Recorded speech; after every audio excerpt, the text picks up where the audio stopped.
Good, how are you? All right, great. I was going to ask you, I guess it wasn't the way you wanted to finish the match, but still overall, how'd you play? I thought okay. I don't think Alejandro had his best day out there, but felt good. You know, it's always tricky, you know, and you don't have a lot of time to prepare here and get here till Sunday night, and then it's just, you know, quick hit on Monday, then you're right back into it. So for not having a lot of time to prep, I felt pretty good. Served well, moved the ball around the court, so I think it, you know, I think it was pretty good, and I think I can get better as the tournament goes on. I know that you just played Falla in San Jose last week. Do you think that match helped you be more prepared for this match, given that you'd already played him and knew his style and everything? Yeah, I think I had a more of a clear game plan on what I was going to do today, and I think it helped a lot. I mean, also on the other hand, I think he would have had a little, you know, more of a clear of a game plan as well, but I felt really confident going out there with what I was going to do, and everything worked out. Sam, you know, I guess you had a lot of success here, 15-5. Is it still a court conditions that set up favorably for you? Yeah, I like it. You know, I like that it's like a cement hard court rather than San Jose is kind of a mat that they lay down. So it's you know, the ball gets up a little higher. It's maybe not quite as fast. It's lively, and it suits me well. I really like it. Talk a little about I guess the start to the year, and again, I know you talked about the success of Davis Cup and what it meant to you and your confidence.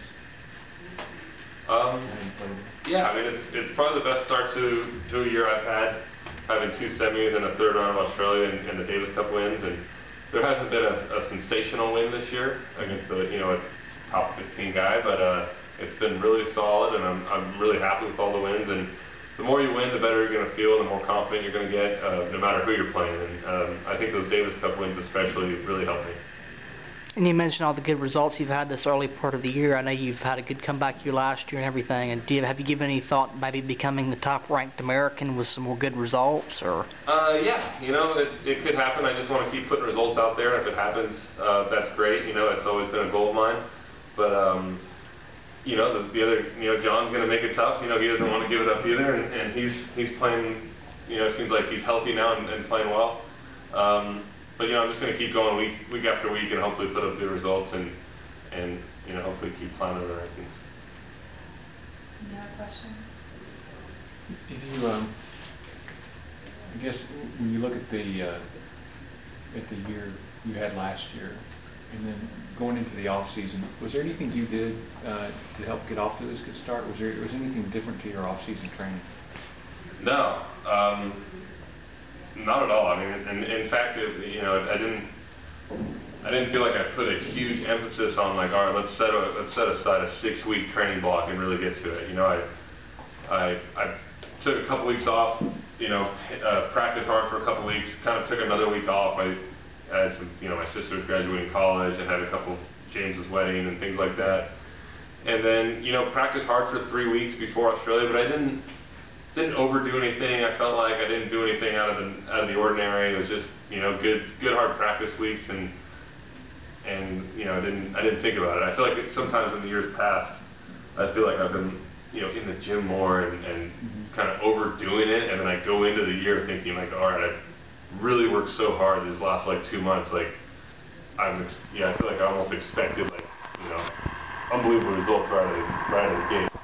And so, you know, I'm not saying I didn't work hard in the off season, but it was just more relaxed, put my work in, did the weeks, and just kind of cruised off of last year into this year. Kind of a maturity. I think so, yeah. Last thing I was going to ask was about James gets a win today, and he seems to have a much clearer perspective of where he is now, and he seems to really enjoy that. Are you sensing that, or did you see? Yeah, I mean, every time I see James over the last year, especially, you know, he's got a smile on his face, he's happy. You know, he's married now, he's got his little daughter. I think he's in a good place, and he's, you know, he seems happy. I think he's a few points away from being top 100, which, you know, I think right now that's kind of his immediate goal to get in the top 100 so he can play the French Open and Wimbledon and those things. And and hopefully, you know, after that he can start to climb back up the rankings. But I think he's up there, he's having fun, he's just really enjoying it. Hey Sam, can you just talk about having to play Alejandro so quickly after your tough 3-set match in San Jose last week, and maybe the difference today in getting through the straight sets? Yeah, I mean it happens all the time playing guys back-to-back weeks. Last year I played Kevin Anderson here, Houston, and Miami.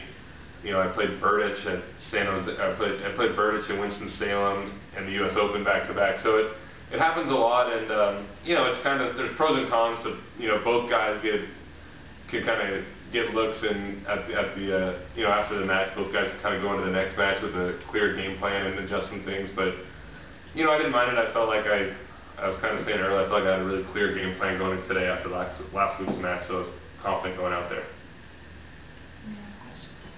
Thank you.